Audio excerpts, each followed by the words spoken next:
이 집이 호텔이에요? 아침마다 당신 밥 차리는 것도 이젠 지겹다고요? 엄마, 솔직히 말할게. 나도 힘들어. 나도 이제 엄마 돌볼 자신 없어. 그 순간 내 다리가 툭 하고 풀렸어요. 마루에 털썩 주저앉은 채 난 들리지도 않는 그들의 뒷말을 바라만 봤습니다. 강남에 괜찮은 요양원이 있다. 국가 지원도 된다더라. 어차피 혼자 사는 것도 위험하고 내 인생은 내가 모르는 새의 결정이 끝난 상태였어요. 그날 밤 전 친구 명자의 편지를 꺼냈습니다. 그깟 밥 한 끼, 그깟 대소변 치우는 일 때문에 사람 하나가 짐이 되더라. 그 문장을 읽고 전 결심했어요. 내가 짐이 되지 않고도 살 수 있는 방법을 찾자. 사랑받지 못해도 인간답게 살자. 제 이름은 이정순, 올해로 68살입니다. 30년 넘게 초등학교 교사로 일했습니다. 누구보다 아이들을 사랑했고, 누구보다 가족을 위해 희생했습니다. 하지만 그 보답이 요양원이라면 너무 잔인하지 않나요? 그날 이후 매일 밤 눈이 빠지도록 검색을 했습니다. 노인복지, 1인 가구 지원, 국가 주거 대책. 그러다 어디에도 공개적으로 알려지지 않은 조용하지만 똑똑한 선택을 하나 발견하게 되었죠. 쉽게 말해, 내가 그들 없이도 살아갈 수 있는 방법. 국가가 도와주고 존엄도 지킬 수 있는 자세한 얘기는 천천히 들려드릴게요. 이것만큼은 확실하게 말씀드릴 수 있습니다. 그 선택 덕분에 저는 다시 사람 대접받으며 살고 있습니다. 이건 고집이 아닙니다. 살아온 인생을 함부로 버릴 수는 없잖아요. 그 누구도 가족이라는 이름 아래 무시당해선 안 됩니다. 사랑이라는 이름으로, 효도라는 명목으로 사람 하나를 처리하듯 요양원에 밀어넣는 건, 그건 가족이 할 짓이 아닙니다. 이 영상에서 제가 선택한 길이 무엇인지, 그 길이 제 삶을 어떻게 바꿨는지 아주 솔직하게 말씀드릴 겁니다. 혹시 지금 나도 요양원 얘기만 나오면 속이 뒤집힌다 하신다면 제 이야기 끝까지 들어보세요. 그리고 부모님을 어떻게 모셔야 할지 고민 중이신 자녀분들도 이 영상을 보시면 그동안 생각하지 못했던 선택지가 있다는 걸 알게 되실 겁니다. 저는 지금 매달 20만 원도 안 되는 돈으로 편하게 그리고 자유롭게 살고 있습니다. 지금부터 제가 어떤 선택을 했는지, 그 선택이 어떻게 가능한지 천천히 알려드릴게요. 좋은 방법이라 생각되신다면 꼭 많은 분들께 알려주세요. 누군가의 마지막 인생이 다시 존엄을 되찾을 수 있도록. 그날의 표정은 아직도 잊을 수 없습니다. 마치 오래된 가구를 치우듯 조심스레 말하는 척하면서도 이미 모든 결정을 끝낸 얼굴이었죠. 엄마, 솔직히 말할게. 그 말은 시작이 아니라 끝이었습니다. 내가 언제부터 그들에게 짐이 되었을까요? 아니, 그들은 언제부터 날 가족이 아니라 정리해야 할 문제로 보기 시작한 걸까요? 며느리의 눈빛은 애써 미안한 척을 하려 했지만 그 속엔 분명한 해방감이 묻어났습니다. 말은 하지 않아도 느껴졌습니다. 이제 좀 편하게 살 수 있겠다는 그 안도의 기색. 아들은 그저 고개만 끄덕였죠. 마치 그게 최선이라는 듯.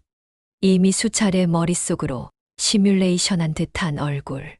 요양원이라는 단어가 나오기 전까지 나는 그래도 끝까지 믿고 있었어요. 설마 하면서. 하지만 그 말이 입 밖으로 나오는 순간 심장이 쿵 내려앉았습니다. 가족이라는 건 아무리 힘들어도 서로를 책임지는 것 아니었나요? 내가 그들에게 바란 게 뭐 그리 과했을까요? 그저 같은 집 안에서 하루에 몇 마디, 밥 한 끼 같이 먹는 것. 그게 그들에게는 이제 감당하기 힘든 짐이었던 겁니다. 며느리는 사진도 보여줬습니다. 어딘가 잘 정돈된 새 침대와 간호 인력이 있는 시설.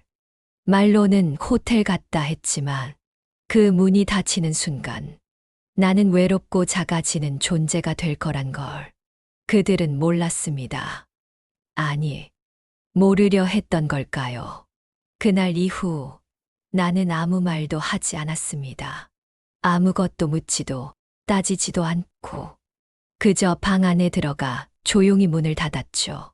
밤마다 잠이 오지 않아 이불을 뒤집어 쓰고 울었습니다. 조용히 들키지 않게. 그러다 문득 명자의 얼굴이 떠올랐어요. 우리 반 친구였고 늘 밝았던 그 아이. 그 애도 요양원에 들어간 후 2달 만에 세상을 떠났습니다. 죽기 직전 내게 보냈던 편지에 이런 말이 있었죠. 내 방에선 소리 내어 울 수도 없더라. 밤에 울다가 간호사한테 민폐라고 혼났어. 참 웃기지. 내가 운 것도 민폐가 되는 곳이더라. 그 문장을 읽고 나는 울었습니다. 목이 메어 울었습니다. 그리고 그 밤부터 다른 길을 찾아보기로 마음먹었어요. 내가 짐이 되지 않으면서 존엄을 지키며 살 수 있는 방법은 없을까. 그날 이후 매일 밤 휴대폰을 붙잡고 검색을 시작했어요. 노인 독립생활, 노인 월세 지원, 가족 없이 사는 노인 주거 정책. 대부분의 글은 요양원, 실버타운, 복지센터 같은 말로 가득했지만 끝없이 내리던 어느 날 낯선 단어 하나가 눈에 들어왔습니다. 서울시 시범 운영 중인 고령자 맞춤 주거 모델. 눈이 번쩍 뜨였습니다. 자세한 설명은 많지 않았지만 딱 한 문장이 마음을 울렸습니다. 가족 없이도 살 수 있는 구조. 돌봄은 받고 존엄은 지키는 삶. 그 문장을 보고 나는 오랜만에 마음이 따뜻해졌어요. 나도 가능할지도 몰라. 그날 밤부터 나는 하나씩 준비하기 시작했습니다. 아무에게도 알리지 않은 채 나는 이제부터 내 삶을 내 손으로 지켜보려고 합니다. 그날 이후로 저는 매일 새벽같이 눈을 떴습니다. 딱히 누가 깨운 것도 아닌데 몸이 먼저 알아차리더라고요. 이대로 있으면 안 된다는 거요. 아무도 없는 거실에 가만히 앉아 처음으로 나를 위한 준비를 시작했습니다. 이 나이에 뭘 더 바란다고 하겠습니까? 그저 남의 눈치 안 보고 내 발로 설 수 있는 공간 하나. 그거 하나면 충분했습니다. 처음엔 많이 망설였습니다. 내가 정말 이 집을 나가도 될까?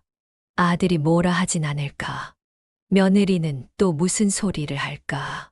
하지만 곰곰이 생각해보니 그런 고민을 할 자격조차 이미 그 아이들은 저에게 주지 않았더라고요. 저는 결국 결심했어요. 누구에게도 말하지 않고 혼자서 준비하자고요. 주민센터에 전화를 걸 때도 참 많이 떨렸습니다. 어느새 제 목소리에서 자신감이 사라졌더라고요. 혹시 노인 복지 관련 상담 가능할까요? 상담하시는 분이 친절히 설명해 주셨어요. 그리고 그러시더군요. 서울시에서 시범 운영 중인 고령자 복지주택 조건이 되시면 신청 가능하세요. 그 순간 마음속에 뭐가 탁 하고 내려앉는 기분이었습니다. 정말 가능한 일이구나.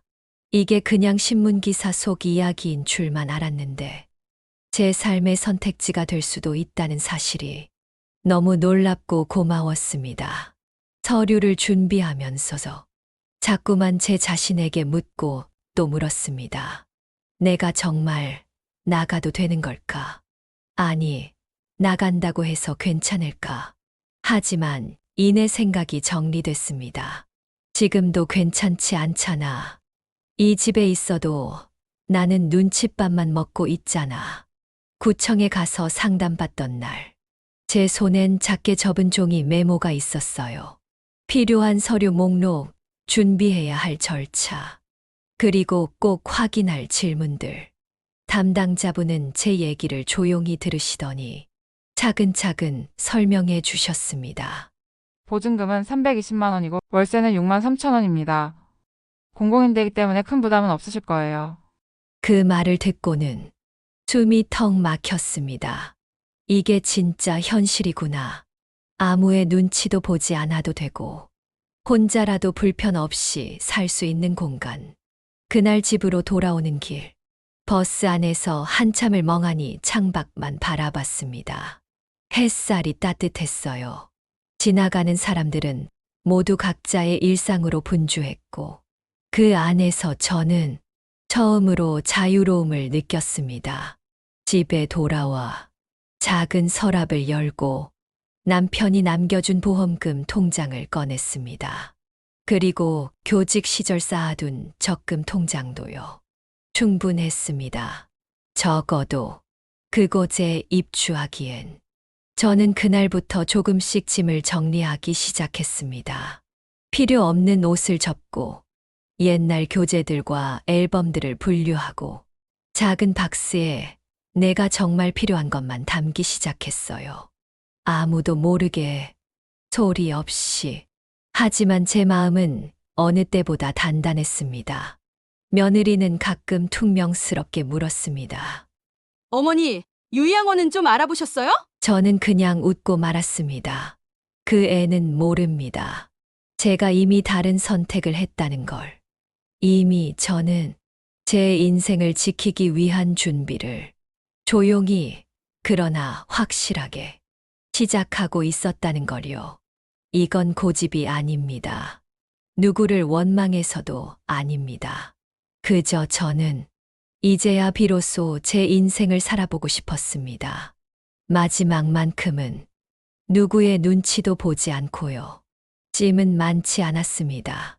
제게 남은 건 작은 옷가방 하나와 30년간 차곡차곡 모아온 기억들 뿐이었죠. 떠나는 날 아침, 해는 맑고 공기는 조금 차가웠습니다. 며느리는 출근 준비로 분주했고 아들은 아이를 유치원에 데려다 줘야 한다며 바삐 나갔습니다. 그 누구도 제가 그날 집을 떠날 거라는 걸 몰랐습니다. 아니, 어쩌면 알고도 모른 척 했을지도요. 현관문 앞에 서서 한참을 멈춰 섰습니다. 문틈 사이로 스며 나오는 된장국 냄새, 욕실에서 나는 물소리, 거실에 덩그러니 놓인 텔레비전 소리. 그 모든 게 이제 제 것이 아니라는 걸 느꼈습니다. 하지만 이상하게도 서운하지 않았습니다. 무겁지 않은 가방을 들고 엘리베이터를 타고 1층으로 내려가는 동안 제 손은 덜덜 떨리고 있었지만 마음은 단단했습니다. 이게 후회로 남을 수도 있겠지. 그래도 이대로 있는 것보다 100배 낫다. 버스를 타고 정류장 넘어 새로운 곳으로 향하는 길. 한 번쯤은 고개를 돌려 집 쪽을 바라보고 싶었지만 그러지 않았습니다. 저는 돌아보지 않기로 했습니다. 그건 미련도 원망도 그 어떤 감정도 남기지 않겠다는 저 나름의 다짐이었습니다. 복지주택 입구에 도착했을 때 관리사무소 직원분이 환하게 웃으며 맞아주셨습니다. 이정순 어르신 맞으시죠?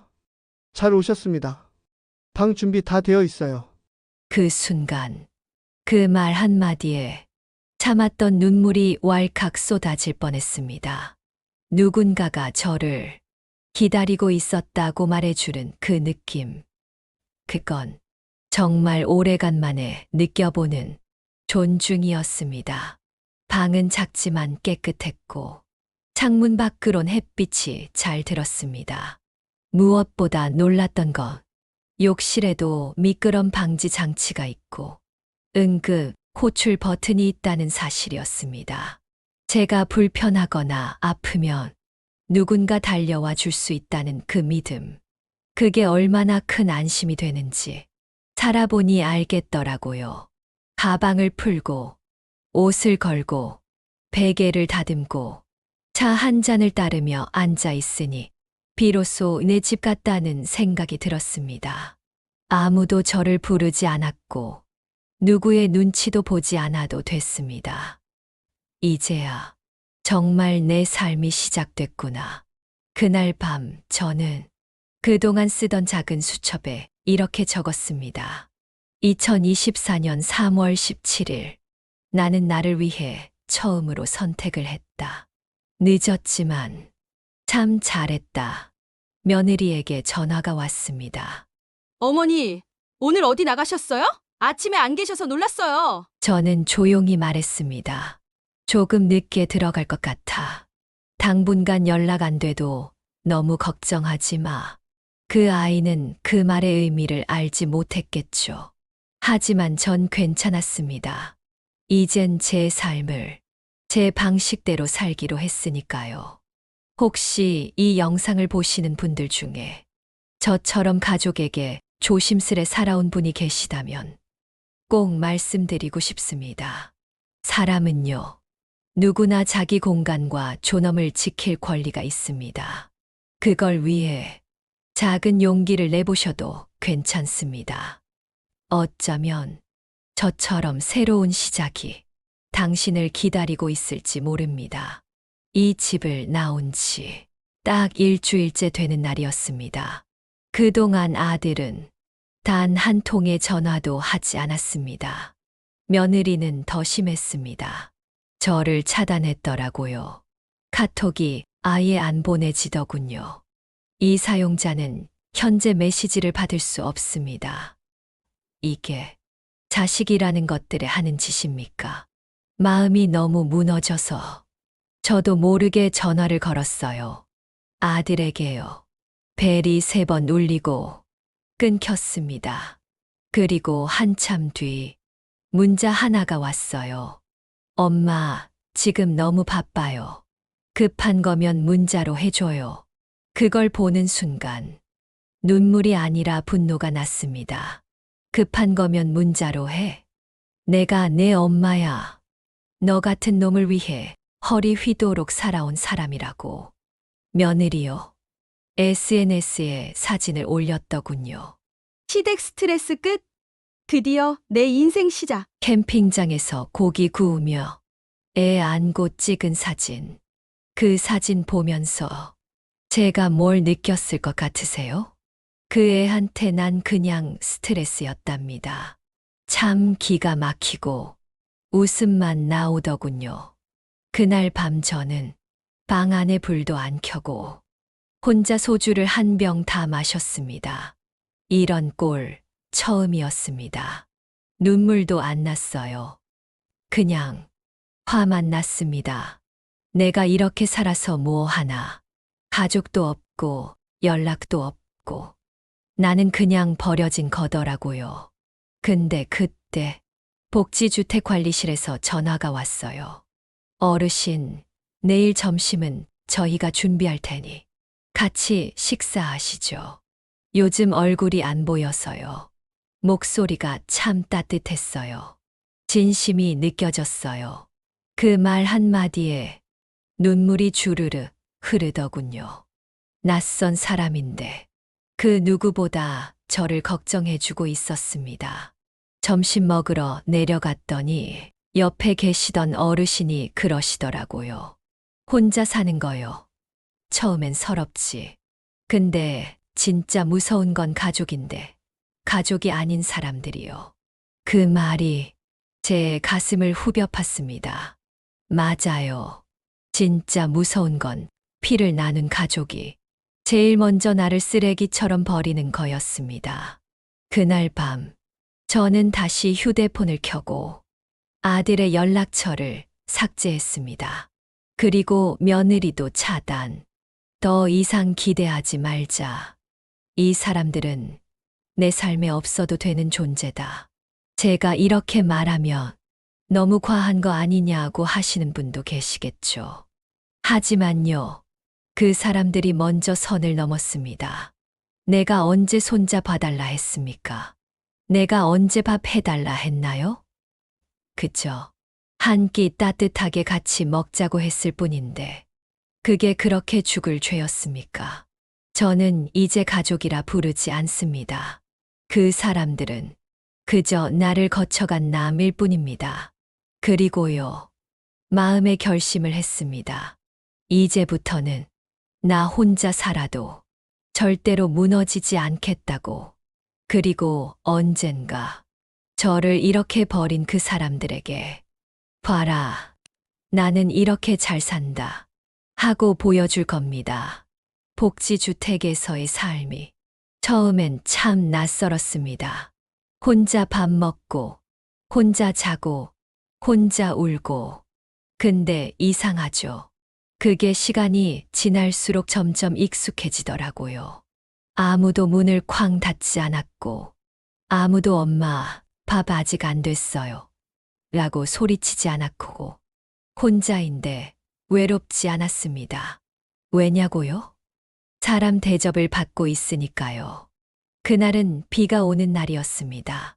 비닐 우산을 쓰고 근처 도서관에 들렀는데 복지관 안내판에 이런 글이 붙어 있었어요. 시니어 사연 공모전 글을 써주시면 소정의 사례를 드립니다. 사례. 처음엔 웃었습니다. 내가 글을 써서 누가 그걸 돈 주고 본다고. 근데 괜히 마음이 끌렸습니다. 그래서 집에 와서 내 이야기를 처음부터 끝까지 썼습니다. 그날 밤 내가 쓴 글을 컴퓨터로 입력하고 메일로 보내는 데만 2시간을 썼습니다. 손은 덜덜 떨리고 눈은 흐릿했지만 마음은 펄펄 끓고 있었어요. 내가 당한 거 세상에 알려야겠다. 그게 돈이 되든 안 되든 이대로 당하고만 있을 순 없지. 그리고 일주일 뒤 낯선 번호로 전화가 왔습니다. 어머님, 보내주신 사연 저희 게시판에서 엄청난 반응이 있었어요. 사례비로 소정의 원고료를 보내드릴게요. 계좌번호 알려주세요. 전 그 자리에서 얼어붙었습니다. 글 한 편 썼을 뿐인데 내 통장에 10만 원이 들어왔습니다. 그날 전기요금 걱정하던 제 손에 내가 번 돈이 들어온 거예요. 울었습니다. 정말 서럽고 기뻐서 펑펑 울었습니다. 누구한테 손 안 벌리고 내 손으로 번 돈, 그 10만 원이 저한텐 1000만 원보다 더 소중했습니다. 그날 밤 며느리 SNS를 다시 찾아봤습니다. 역시나 육아로 지친 나, 당 충전 중. 하면서 쇼핑몰에서 사온 비싼 케이크 사진 올렸더라고요. 저는 조용히 댓글을 달았습니다. 덕분에 인생 새로 시작합니다. 진심으로 고마워요. 물론 그 애는 그게 제가 쓴 줄 몰랐겠죠. 며칠 뒤 지역 유튜버가 연락을 했습니다. 어르신 글 보고 너무 감동받았어요. 저희 채널에서 사연 낭독해도 될까요? 그리고 그 영상이 올라간 지 이틀 만에 조회수 12만 회를 찍었습니다. 댓글이 수백 개 달렸습니다. 우리 엄마도 이런 마음이었을까요? 어머님 힘내세요. 저도 눈물 났어요. 그때 처음으로 깨달았습니다. 나 이제 혼자가 아니다. 이 세상 어딘가엔 내 편이 있다는 걸 알게 됐다. 그리고 마음속으로 이렇게 다짐했어요. 이제 나 복수 시작이다. 조회수는 그냥 숫자가 아니었습니다. 세상이 저를 다시 사람으로 불러주는 숫자였습니다. 영상이 올라간 지 사흘 만에 조회수는 23만 회를 넘겼고 댓글은 1000개가 쏟아졌습니다. 어머님, 저희 엄마가 생각나서 펑펑 울었어요. 당신은 절대 혼자가 아닙니다. 이제라도 진짜 인생 시작하신 거 축하드려요. 그 중엔 낯익은 이름도 있었습니다. 제 아들 아이디. 그 녀석이 썼더군요. 이게 우리 엄마였으면 좋겠다. 엄마 미안해요. 솔직히 처음엔 웃음이 났습니다. 이제 와서 이제 와서 그딴 말이 무슨 소용이야? 하지만요. 도파민이 끓어오르듯 쾌감이 밀려왔습니다. 그래. 봐라. 너희가 버린 엄마가 조회수로 부활했다. 그날 밤 유튜브 채널 운영자가 저에게 따로 연락을 줬습니다. 어르신, 영상이 너무 반응 좋아서요. 혹시 직접 출연해 주실 수 있을까요? 순간 머릿속이 복잡해졌습니다. 카메라 앞에 선다는 게 부끄럽기도 했고 무섭기도 했지만 그 애들이 날 제대로 한번 보게 하고 싶다. 그 생각 하나로 촬영을 수락했습니다. 촬영 날 카메라 앞에서 저는 진심으로 말했습니다. 저는 한때 가족한테 버림받고 방구석에서 죽을까 말까 했던 사람이에요.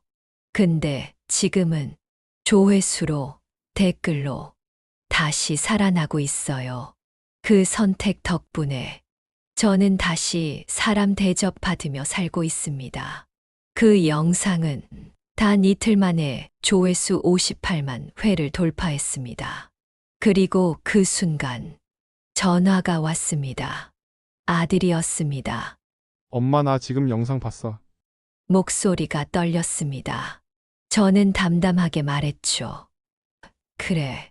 그 영상이 너희한테 하는 말이었어. 며느리는요? 카톡으로 장문의 메시지를 보냈습니다. 어머니, 그동안 너무 죄송했어요. 다시 저희랑 같이 사시면 안 될까요? 푸훗. 웃음이 터졌습니다. 왜 이제 와서? 너무 늦었어. 얘야. 저는 이렇게 답장을 보냈습니다. 지금 난 내가 고른 집에서 내가 고른 삶을 살고 있어. 너희 집으로 돌아갈 일은 없어. 앞으로 잘 살길 바란다. 복수요? 아니요. 그냥 아주 점잖고 품격 있게 인생 한 방 날려준 겁니다. 그날 밤, 전 다시 수첩에 이렇게 썼습니다. 사람 취급 못 받던 내가 지금은 사람을 움직이고 있다. 역시 인생 끝까지 살아봐야 한다. 그 영상이 터진 후 며느리는 다급하게 연락해 왔습니다. 전화, 문자, 카톡, 심지어 메일까지. 어머니, 저희가 너무 철없었어요. 이제 다시 같이 살면 안 될까요? 아이 아빠 회사도 요즘 안 좋고 아이도 외할머니 안 보고 자라서 안쓰러워요. 아니요. 외할머니가 아니고 할머니잖아요. 이 못된 거사. 웃음이 나왔습니다. 그동안 제가 어떤 취급을 당했는데 이제 와서 뭐라고요? 같이 살면 안 되냐고요? 그 말 듣는 순간 오히려 감사했어요. 정확히 거절할 수 있는 기회를 줬으니까요. 저는 아주 정중하고 우아하게 문자 하나를 보냈습니다. 괜찮아. 나는 지금 아주 잘 살고 있어. 니들 도움 없이도 충분히. 그리고 마지막에 한 문장을 더 붙였죠. 지금도 앞으로도 내 삶에 당신들 자리는 없어. 그리고 바로 다음 날 전 주민센터에 갔습니다. 가족 부양 의무 면제 신청서를 썼습니다. 공무원분이 묻더군요. 자녀와 연락 두절이신가요? 전 이렇게 대답했습니다. 아니요. 제가 먼저 끊었습니다. 며칠 후 등기 우편으로 부양 의무자 제외 확인서가 도착했습니다. 그걸 받아들고 손끝이 떨렸습니다. 이제 진짜로 그 사람들과 아무 관계 없는 내 인생이 시작된 겁니다. 아들이 또 전화했습니다. 엄마, 진짜 우리 좀 생각해줘. 우리 지금 너무 힘들어. 다시 같이 살면 안 될까? 제가 뭐라고 대답했을 것 같으세요? 나한텐 다시가 없어. 그 한마디에 그 애는 조용히 전화를 끊었습니다. 그리고 지금까지 다시는 연락이 없습니다. 며느리는요? 유튜브 댓글로 또 글을 남겼더군요. 어머니 너무하신 거 아니에요? 푸훗. 웃겨서 말이 안 나오더군요. 누가 누구한테 너무하단 말을 하는 걸까요? 그 후로 저는 날마다 원고를 쓰고 영상 출연도 하고 어르신들 모임에도 나가면서 하루하루가 찬란하게 바빠졌습니다. 그리고 지역신문에서 제 이야기를 인터뷰하겠다고 연락이 왔어요. 제목이 이랬습니다. 아들 집에서 쫓겨났던 68세 여성. 지금은 시니어 스타 작가. 제가요, 쫓겨나던 날 입고 나왔던 그 코트를 입고 촬영장에 섰습니다. 그리고 사진을 찍으면서 속으로 이렇게 외쳤습니다. 이 코트에선 이제 더 이상 눈물 냄새가 안 난다. 이젠 성공의 향기가 난다. 지역신문 기사 하나가 이를 터뜨렸습니다. 68세 시니어 작가. 조회수 100만의 주인공 되다. 그 기사를 본 날, 복지관 앞을 지나는데 누가 절 붙잡고 묻더라고요. 혹시 유튜브에 나오셨던 분 아니세요? 처음이었습니다. 낯선 사람이 저를 알아보는 순간, 그 순간 심장이 두근거렸습니다. 그 다음 주 지자체에서 연락이 왔습니다. 어르신 혹시 노인복지문화센터 홍보대사 제안 드려도 될까요? 순간 귀를 의심했습니다. 평생 가족의 식모 취급받던 내가 이젠 공식 기관의 얼굴이 된다고요? 전 그 자리에 앉아 고개를 끄덕였습니다. 네, 그거 저 할 수 있습니다. 첫 강연 날, 강당에 100명이 넘는 어르신들이 모였습니다. 단상에 서 있는 제 앞에서 수십 개의 눈이 저를 바라보고 있었습니다. 마이크를 잡은 손이 살짝 떨렸지만 전 분명히 말했습니다. 저는 가족한테 버림받고 죽으려다 글 하나로 살아난 사람입니다. 근데 지금은 그 가족보다 세상이 절 더 필요로 합니다. 강연이 끝난 후 한 어르신이 제 손을 꼭 붙잡고 그러시더군요. 고맙습니다. 어머님 덕분에 저도 용기 냈어요. 이제 아들 집에서 나오려고요. 그 말을 듣는 순간 제 인생이 누군가의 인생을 구하고 있다는 걸 느꼈습니다. 그리고 지자체 후원을 받아 어르신들 8명과 함께 시니어 글쓰기 동아리를 만들었습니다. 처음엔 일기부터 시작했어요. 오늘도 살았다. 그 한 줄이 시작이었죠. 근데 그 글들이 쌓이고 공감을 받고 마침내 지역문화재단에서 제안이 왔습니다. 선생님들 글 모아서 책 한 권 내시죠. 저희가 전액 지원하겠습니다. 2024년 11월 제 인생 첫 책이 출간됐습니다. 출간 행사장에서 제가 낭독한 첫 문장은 이거였습니다.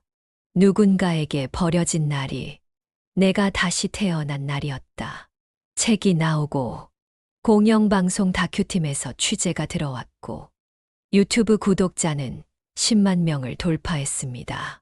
협업 제안, 온라인 강의 요청, 사연 대필 의뢰까지 계좌에는 매달 700만 원씩 꽂히기 시작했습니다. 며느리는 또 연락했습니다. 어머니 정말 죄송했어요. 우리 다시 처음처럼 해볼 수 있을까요? 전 이렇게 답했죠. 난 이제 니들한테 고개 숙이던 사람 아니야. 내 이름으로 사는 사람이야. 2025년 봄, 복지주택 입주한 지 1년이 되던 날, 저는 서울시청에서 시니어 인생 이막 콘퍼런스 강연자로 섰습니다. 마이크를 잡고 무대 중앙에 섰을 때 조명이 저를 비추고 있었습니다. 그 순간 느꼈습니다. 이제야 내가 나를 바라본다는 걸. 강연이 끝난 뒤 한 청년이 다가왔습니다. 선생님 영상 보고 저희 엄마한테 처음으로 미안하다고 말했어요. 또 한 사람은 손을 잡고 울었습니다. 어머님, 제 인생 바꿨어요. 진짜 감사합니다. 그 말을 듣는데 눈물이 멈추지 않았습니다. 사람은요, 사랑받을 때보다 필요하다고 느낄 때 더 뜨겁게 사라집니다. 그날 밤 집에 돌아와 하얀 노트 한 장을 꺼내 이렇게 썼습니다. 나는 지금 잘 살고 있다. 텔레비전을 켰습니다. 다큐멘터리 채널에서 제 이야기를 다룬 방송이 나오고 있었고, 화면 하단엔 제 이름이 떴습니다. 69세, 퇴출당한 엄마에서 시니어 작가로. 며느리는 아직도 가끔 문자를 보냅니다. 어머니, 손주 보고 싶지 않으세요? 전 답하지 않습니다. 보고 싶죠. 하지만 그 아이 곁에선 제가 사람이 아니었잖아요. 지금 저는 복지주택 옥상 텃밭에서 토마토도 기르고 어르신들과 계절 시와도 쓰고 어쩌다 한 번은 뉴스 인터뷰도 나가고 그 누구보다 분주하게, 빛나게, 의미 있게 해 살고 있습니다. 저는 더 이상 누구의 엄마도 시어머니도 의무도 짐도 아닙니다. 이름 석자로 세상을 감동시킨 나입니다. 그리고 이 영상을 보고 계신 당신께 말하고 싶습니다. 혹시 지금 혼자이십니까? 혹시 지금 버려지셨습니까? 혹시 지금 인생이 끝났다고 느끼시나요? 아니요. 끝이 아니라 시작입니다. 지금 이 순간부터 당신도 세상에서 제일 멋진 반전을 시작할 수 있습니다. 마지막으로 저는 이 말 한마디를 남기고 싶습니다. 그때 날 버린 건 너이지만 지금 날 세우는 건 나 자신이다. 혹시 지금 제 이야기처럼 힘든 시간을 지나고 계신 분이 있다면 작은 위로가 되었으면 좋겠습니다. 혼자가 아니라는 걸 함께 느끼고 싶습니다. 공감이 되셨다면 주변에도 공유해 주시고 저희 채널에 좋아요와 구독도 부탁드릴게요. 응원의 댓글 한 줄, 그게 누군가에게 큰 힘이 됩니다.